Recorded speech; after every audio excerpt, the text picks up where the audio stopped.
अस्सलाम वालेकुम नाज़रीन, खाक ब्रू टीवी की तरफ से जुल्फ़कार को सलाम कबूल करें। हम अपने इस प्रोग्राम कचेरी रंग में बहुत सी शख्सियात, बहुत से सिंगर और एक्टरों को पहले ही बहुत दावत दे चुके हैं और उनके इंटरव्यू आपसे शेयर कर चुके हैं। आज हमारे प्रोग्राम में जिन शख्सियत के बारे में हम आपको उनसे मिलाना चाह रहे हैं, बहुत काम किया उन्होंने स्टेज के हवाले से, सिंगिंग के हवाले से, लाड़काना स्टेज से वाबस्ता हैं और आज स्पेशली हमारी दावत उन्होंने कबूल करके हमारे स्टूडियो में आना चाहा, तो हमने उनको बुलाया और नाजरीन के लिए हमने ये प्रोग्राम पूरा सेटअप किया। तो मैं दावत देता हूँ मीर अब्बासी साहब। अस्सलाम वालेकुम। वालेकुम अस्सलाम। कैसे हैं आप? अल्हम्दुलिल्लाह, तबीयत वगैरह बेहतरीन सब? फर्स्ट क्लास से हूँ। ठीक है एकदम, माशाल्लाह पहले से अच्छे लग रहे हैं आप। Thank you. आप जो है इस फील्ड में कब आए थे? इस फील्ड में तो बहुत पहले आया था, तकरीबन 30 साल हो गए मेरे को इस फील्ड में। माशाल्लाह बेहतरीन, ठीक जी। और इस फील्ड में जब आप आए तो एक बंदा होता है ना कि मेरा आइडियल कोई शख्स है या कोई शख्सियत है, उससे मैं मुतासिर होकर आऊँगा। तो आप किस शख्स से या किस एक्टर से मुतासिर होकर इस फील्ड में आए? जब हमारे इस लाड़काना स्टेज के ड्रामे होते थे जी, तो उसमें सबसे पहले जो था वो उस्ताद अकबर बलोच साहब और ताज मेमन साहब, मीर मेमन साहब और मुमताज़ अब्रू साहब, इनके स्टेज ड्रामों के बड़े उरूज होते थे लाड़काना में। बिल्कुल बिल्कुल। मेरे को याद आता है कि जहाँ तक के पंजाब की फिल्में बनती थी, मुस्तफ़ा कोशी साहब, सुल्तान राय साहब की, तो हमारे जब पाकिस्तान में यहाँ रिलीज़ होती थी तो हमारी सिनेमा घरों में जब ये पता पड़ता था कि लाड़काना में स्टेज शो तो नहीं हो रहा है, अच्छा, अगर स्टेज शो हो रहा है तो वो अपनी फिल्में नहीं चलाते थे। स्टेज ड्रामों का उरूज था। नहीं वाकई उस टाइम पे तो हाँ, तो यहाँ इंजॉय करने के लिए ऐसी कोई खास जगह थी नहीं, तो लोग यहाँ के इंजॉय करने आते थे। तो वही वाहिद शख्सियत थी स्टेज। बिल्कुल। तो वहाँ स्टेज ड्रामों में मैंने उस्ताद अकबर बलोच था, मुन्नर अकबर था, मीर मेमन था। मैं जिस शख्सियत को मुतासिर हुआ तो वो था उस्ताद ताज शेख। उसको देख के बहुत बड़ा नाम स्टेज शो किए थे। तो उस टाइम सच्चाई बहुत थी लोगों में और मोहब्बतें बहुत थी। आज का दौर तो बदल गया है जी। ठीक, मुस्तकबिल में आप क्या बनना चाहते थे या क्या बनना चाहेंगे? जी, मैं तो सिंगिंग की तरफ जो था मेरा शौक़ था और काफ़ी गीत भी मैंने गाए और दोस्तों ने बहुत सारों ने मेरे को बहुत कहा कि भाई आपकी आवाज़ बहुत अच्छी है और आप जो है ना एक्टिंग को छोड़ें और सिंगिंग की तरफ आएँ। अच्छा। तो फिर वही कुछ फिनेंशियल प्रॉब्लम्स थे। अच्छा। तो उसकी वजह से मैं सिंगिंग की तरफ नहीं गया। फिर यहाँ से शिफ्टिंग करके मैं वही हैदराबाद चला गया। हैदराबाद चले? जी जी। ठीक। अच्छा, आपने स्टेज क्यों छोड़ा, उसकी वजह क्या थी? इसमें वजह यही थी कि मेरे कुछ घरेलू प्रॉब्लम्स थे जिसकी वजह से स्टेज की दुनिया से, ड्रामों से दूर हो गया। अच्छा जी, इसकी वजह से। चल ठीक है।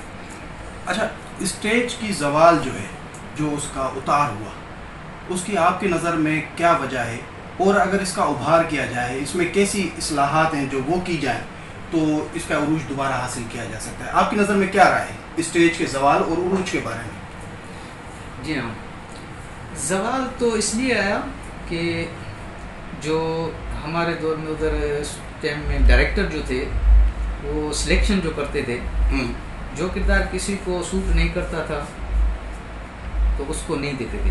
अच्छा। जिसको किरदार जो सूट करता था उसको देते, मतलब सिलेक्शन जो थी किरदारों की सही करते थे कि ये किरदार इसको सूट करेगा, इसको दे देते। बिल्कुल। और आज के दौर में जिसको सूट नहीं करता ये किरदार उसको दे देते हैं, तो फिर उसकी वजह जो है सही डायरेक्टर के ऊपर होता है। बिल्कुल।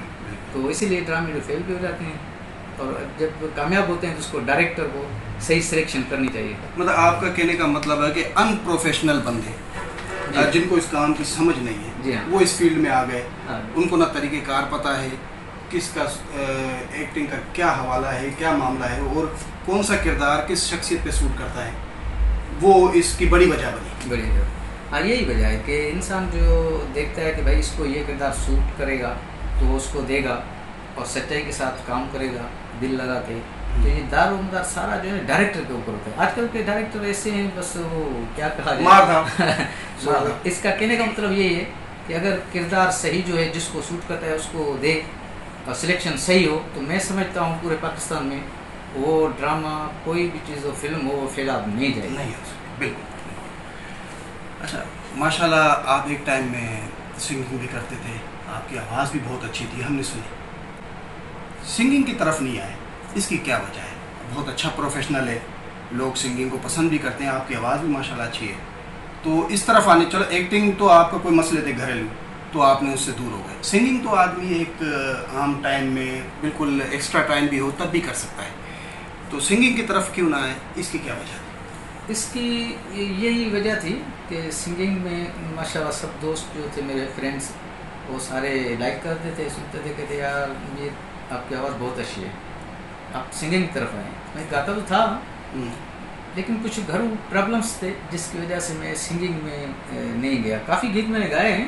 अच्छा। जो वो अभी तक दोस्तों ने सुने, और इस टाइम जो है मेरी कोशिश लगी पड़ी है कि एल्बम जो है वो मार्केट में लाऊं, तो अभी तैयारी लगी पड़ी है कि इंशाल्लाह ताला अनकरीब मेरा एल्बम मार्केट में आ जाएगा इंशाल्लाह लाज़मी।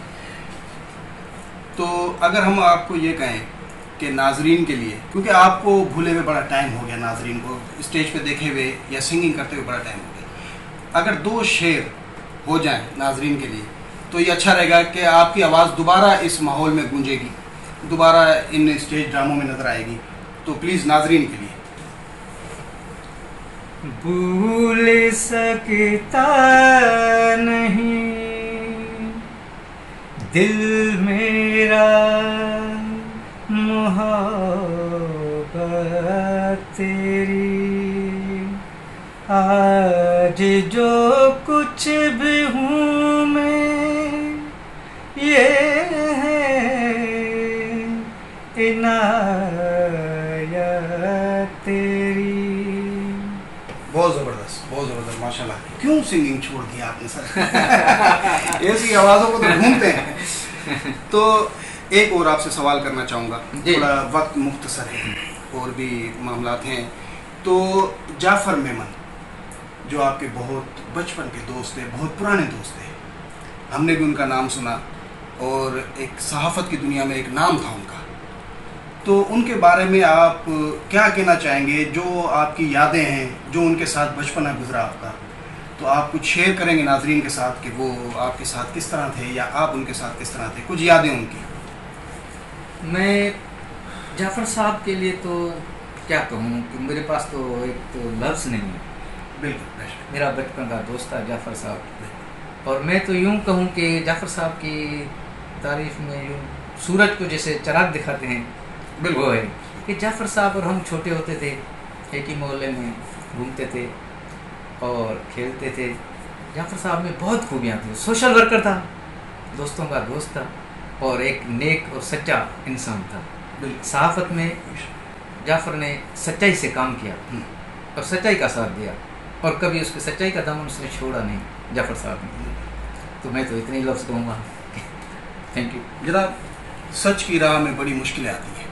जाफ़र मेमन जैसे सितारे या उन जैसी शख्सियत बहुत कम लोगों को देखने में मिलती है, बहुत कम लोगों के नसीब में आती है वो सच्चाइयाँ, और वो जो मुसीबतें सच बोलने के लिए जो झेली जाती हैं, बाखुदा बहुत कम लोगों के नसीब में आती है।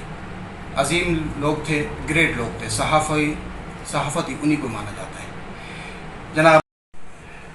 जनाब मीर अब्बासी साहब जी, बहुत माशाल्लाह अच्छी गुफ्तगू रही आपसे, पर आपने प्रोग्राम के शुरुआत में या बीच में एक हवाला दिया था अपने नए एल्बम का, तो हम या नाजरीन इंतज़ार नहीं कर सकते इतना लंबा। आपका एल्बम 1 महीने में आने वाला हो या 2 महीने में आने वाला हो, पर अब हम आपको 2 मिसरों के अलावा छोड़ नहीं सकते। लाजमी आप हमारे नाजरीन से कुछ लाइनें या कुछ शेर लाजमी शेयर करें। जी, इजाज़त है। अज मौसम भी अझुड़ाली, अच प्यारा प्यार कयूं बई, ॾिस शाम के ॾिन राली इस शामा के दिन राली अच प्यारा प्यार कयूं भई अज मौसम भी अजड़ाली अच प्यारा प्यार कयूं भई। जबरदस्त। आपने तो ये जो शेर है ऐसा सुना दिया जो कि मौसम आज बना हुआ है। आपका एल्बम इन टाइम में रिलीज होना चाहिए था क्योंकि जुड़ाली मौसम और बारिश का मौसम तो अभी बना हुआ है। सर बरसातों का मौसम है। हमारी रिक्वेस्ट है आपसे ये लाइनें सुनने के बाद कि इस एल्बम को जल्द से जल्द रिलीज करें इंशाल्लाह। नाजरीन, इसी दुआ के साथ इजाज़त चाहेंगे कि जहाँ रहें खुश रहें।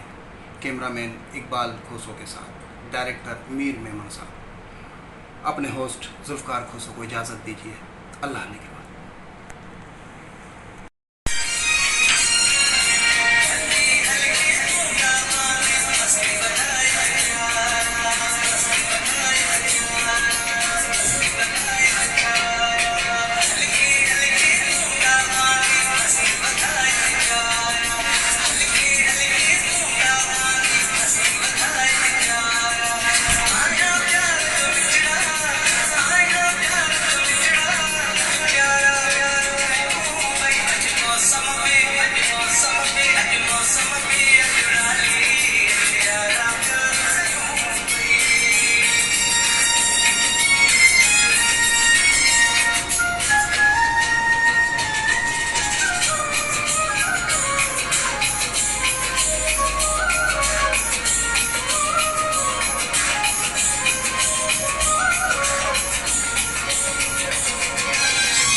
इधर